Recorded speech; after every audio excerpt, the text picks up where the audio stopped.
Hello हजुर नमस्कार। यो दार्जिलिङ ज्याकेट सेन्टर युट्युब च्यानलको आज परिचय दिन जाँदैछु मैले आजबाट सुरु गरेको यो च्यानल। यो परिचय भिडियो हो। यो च्यानलमा चाहिँ तपाईहरुको चाहिँ अब विभिन्न प्रकारका ज्याकेटहरु, down jacket, silicon jacket, wind सिटरहरुदेखि लिएर थर्मल ज्याकेटहरुदेखि लिएर हैन विभिन्न प्रकारका ज्याकेट, ट्र्याकहरु, ट्राउजरहरु हैन, ओजरी लाइन, ट्रेकिङ लाइन, यो सबै प्रकारका ज्याकेट ट्राउजरहरुको चाहिँ म भिडियो बनाउँदै हजुरहरुलाई सिकाउन जाँदैछु। कृपया मेरो च्यानललाई सब्स्क्राइब गरेर हेर्दिनु होला, साथ सपोर्ट र माया गरिदिनु होला। म हरेक ज्याकेटहरुको नाप्नेदेखि लिएर, कटिङ गर्नेदेखि लिएर, सिलाउनेदेखि लिएर सबै प्रकारको स्टेप बाइ स्टेप म सिकाउने छु तपाईहरुलाई। ट्र्याकको पनि त्यही हो, सबै स्टेप बाइ स्टेप नाप्नेदेखि लिएर, कटिङ गर्ने, सिलाउनेदेखि लिएर फिनिसिङ कस्तो हुनुपर्छ हैन। अब यो अहिले त अब धेरै चलेकाहरू छन् ट्रेकिङ लाइनका, जस्तो यो डबल त्रिबल कपडाहरू हालेर बनाएको यो सब चिजहरूलाई चाहिँ म तपाईहरु समक्ष सिकाउने छु यो च्यानल मार्फत। मलाई हेल्प गर्नु होला, सहयोग गर्नु होला। र आज चाहिँ म तपाईहरुलाई सुरुमा के भन्न जाँदैछु, के देखाउन जाँदैछु, के गर्न जाँदैछु भने आज चाहिँ ज्याकेट बनाउनको लागि के मेटेरियलहरु चाहिन्छ र के सामानहरुले ज्याकेट बन्छ, ज्याकेट बनाउन कतिवटा सामान चाहिन्छन् भन्ने चाहिँ म आज तपाईहरुलाई भन्न गइरहेको छु। तपाईहरु सिक्न चाहनुहुन्छ, तपाईहरुले अब युट्युबमा हेरेर सिक्न चाहनुहुन्छ, घरमै बसेर तपाईहरु बनाउन चाहनुहुन्छ भने यो च्यानललाई फलो गर्नुहोस्, यो भिडियोहरुलाई फलो गर्नुहोस् हैन। र तपाईको ज्याकेट एउटा नर्मल विन्ड सिटर बनाउनु पर्दाखेरि तपाईको 9 वटा सामानको आवश्यक पर्छ। 9 वटा सामानले एउटा ज्याकेट विन्ड सिटर भनौं या अब डाउन सिलिकन ज्याकेट भनौं, ट्रेकिङ लाइन ज्याकेट भनौं, यो सबै 9 वटा सामानले बन्छ। त्यो सामानहरु म यहाँ माथि फोटोमा पनि राख्दिने छु र पछाडी भिडियोमा पनि म राख्दिने छु। तपाईहरुले पुरा भिडियो हेर्नु होला र नबुझेको कुरा मलाई कमेन्टमा सोध्नु होला, म तपाईहरुलाई जवाफ दिनेछु। तपाईहरुलाई कुनै प्रकारका अब यस्तो चाहिँ मलाई चाहियो, यस्तो डिजाइनको चाहिँ मलाई चाहियो, कसरी गर्ने होला, कसरी गर्ने होला, कति नापको, कति राख्ने होला भन्ने त्यस्तो गर्नु पर्यो भने पनि मलाई कमेन्ट गर्नु होला। म कमेन्ट ब्याक गरेर तपाईहरुलाई भन्नेछु। अनि मेरो फेसबुक पेजमा पनि जोड्न सक्नुहुन्छ। मेरो फेसबुक पेज पनि दार्जिलिङ ज्याकेट सेन्टर नै छ। मैले त्यो पनि नयाँ सुरु गरेको छु। अब जाडोको मौसम आएको छ, जाडो सिजनमा तपाईहरुले घरमै कपडा ल्याएर घरमै पनि बसेर अब मेसिनहरु छ भने तपाईहरुले घरमै गर्न सक्नुहुनेछ। र मलाई साथ र सपोर्ट गरिदिनु होला, तपाईहरुको मायाको खाँचो छ, माया गरिदिनु होला। हस् त, अब म यहाँनिर राख्दिने छु, यो पछाडी भिडियो राख्दिने छु कुन कुन सामानहरु चाहिन्छ भनेर। र सामानहरु आफुलाई पाइक पर्ने ठाउँमा किन्न सकिन्छ।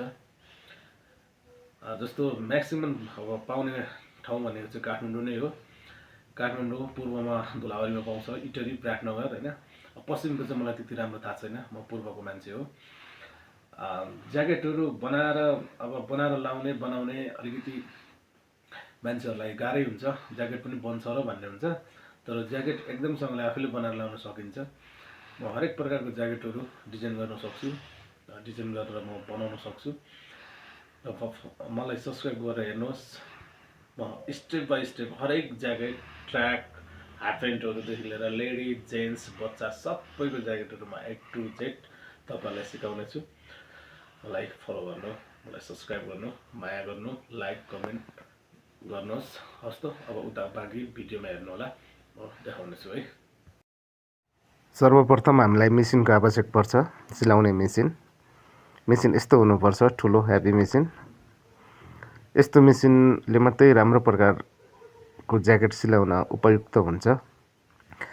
अर्को टेलरको मेसिनहरुले अलिक राम्रो हुँदैन र ज्याकेट सिलाउनको लागि चाहिँ हामीलाई यही चाहिन्छ मेसिन। दोस्रोमा कपडा कस्तो लाउने, कलर कस्तो भन्ने कुरा आफूले छान्न सकिन्छ। र दोस्रोमा कपडा, अब धागो त भइहाल्यो, धागो त अब चाहिहाल्छ, मैले भन्न पनि पर्दैन होला र पनि मैले भनेको छु, धागो पनि चाहिन्छ। यो टोपीको चेन यो टोपी हाल्ने हुँदाखेरि टोपीको पछाडि लाग्छ, जस्तो यो चेन भएपछि एडजस्ट गर्न मिल्छ टोपी मन लाग। यो गोजीमा हाल्ने चेन हो पकेटमा। यो चेन र लक छ यहाँ 5 नम्बरको चेन र 5 नम्बरको चाइनिज लक हो।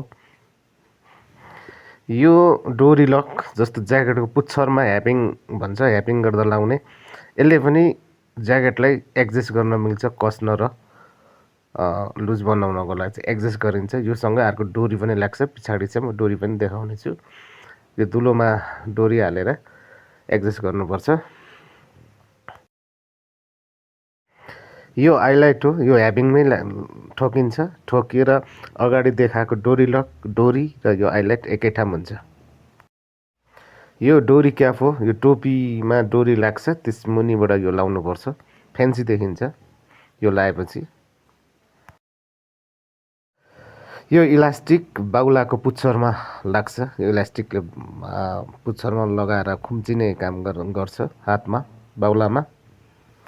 यो टोपीमा लाउने डोरी, जुन डोरी यो टोपीमा लगाइसकेर अघि देखाएको डोरी क्याप यसमा लाग्छ।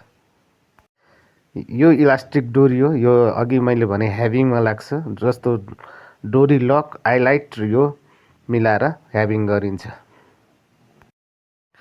र यो अगाडि लाउने चेन हो, यो अगाडि लाग्छ यो चेन।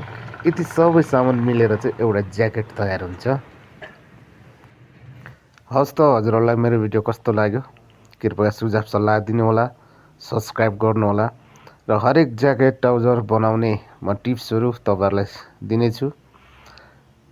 मेरो च्यानललाई फलो गरिदिनु होला।